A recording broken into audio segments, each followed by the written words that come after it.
Welcome back to From the Pages of the Wrestler, and this time we're doing it the right way, straight from the pages, no shortcuts, no guessing.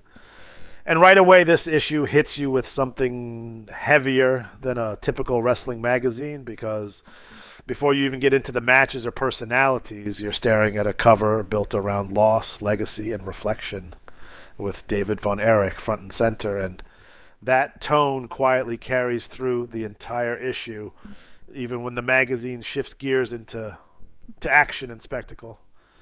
You open it, and the first thing that jumps out isn't wrestling at all.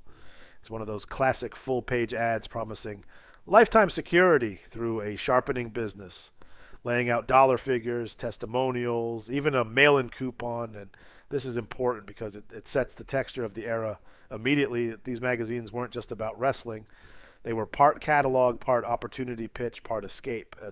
And you see it again just a few pages later with upholstery training, promising you can make real money from home. All of it written with the same urgency and promise as the wrestling stories themselves.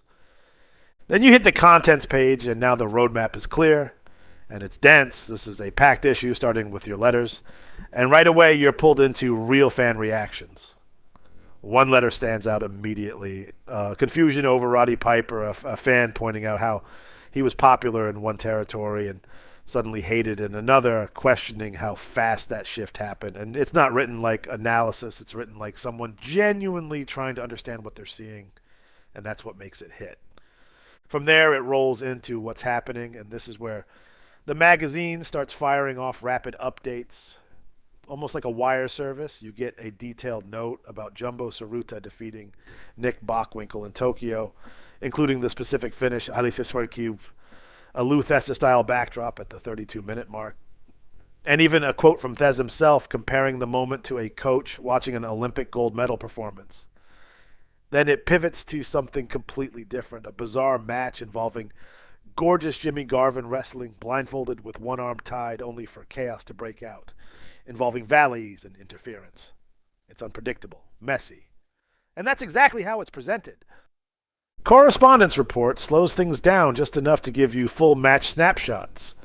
You get a breakdown of Road Warriors versus Pistol Pez, Watley and Sweet Brown Sugar, and it's detailed. Early stalemates, shifts in momentum, Animal getting hurt by a double headbutt, Paul Ellering interfering, and the finish coming through disqualification rather than a clean fall. Then it jumps to other matches in the same block, quick but specific results. Ted DiBiase beating Jack Briscoe. Ron Garvin taking a count-out win over King Kong Bundy, all stitched together like a traveling log of the sport. Eustace brings in direct interaction again, and this is where the personalities come through in a different way. Angelo Mosca Jr. talks about teaming with his father and he calls it a dream come true, while Wahoo McDaniel discusses chasing the Road Warriors for tag gold, speaking plainly about how tough they are, but still believing his team can beat them. Then Tommy Rich is asked about Paul Orndorff turning rule breaker, and his answer isn't explosive. It's almost disappointed, saying people sometimes leave things behind and change, and he doesn't approve, but he's not going to control it either. Then thumbs up, thumbs down, and this section is loaded. Ric Flair gets praised for giving Angelo Mosca Jr. a title shot voluntarily, framed as fairness and respect. Ric Flair is positioned as a champion willing to face anyone deserving. Sergeant Slaughter gets a huge endorsement for finally turning against foreign rule breakers and aligning himself with Atlas and Johnson, marking the start of his war with the Iron Sheik.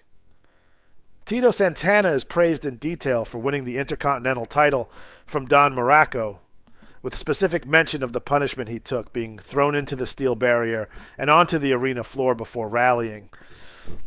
Even Harley Race gets recognition, not for a match, but for participating in a charity event for an injured athlete, showing a different side of the business. Then it flips to thumbs down and the tone sharpens. Yeah, Mr. Wrestling the Second is criticized for jealousy and attacking Magnum T.A. Brad.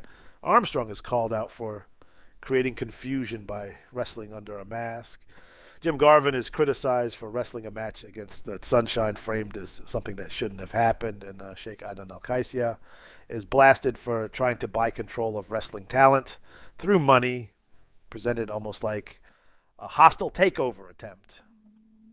Then the features begin, and they're varied. Introducing Brickhouse Brown is exactly what it sounds like.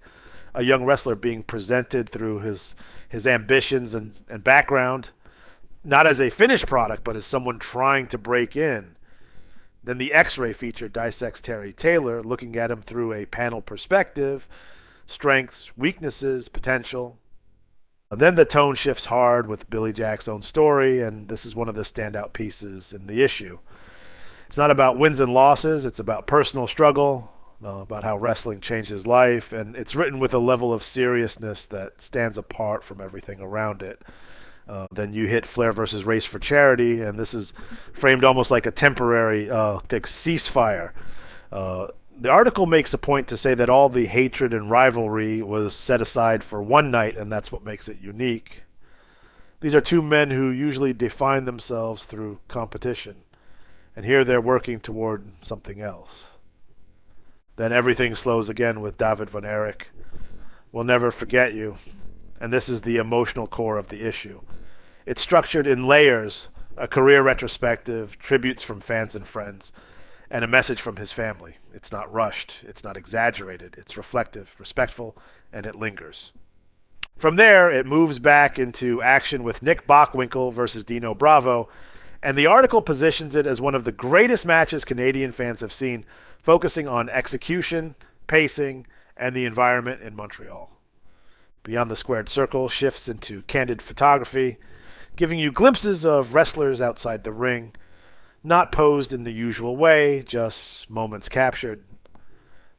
Then the issue wraps through ratings analysis and the official wrestling ratings, grounding everything again in rankings and standings, almost like a reset after everything you've read. And through all of this, the ads never disappear. You've got muscle building systems, weight gain programs, business opportunities, all layered between the wrestling content, and they don't feel out of place. They feel like part of the same world. You know, when you close this issue, it doesn't leave you with one feeling, it leaves you with several.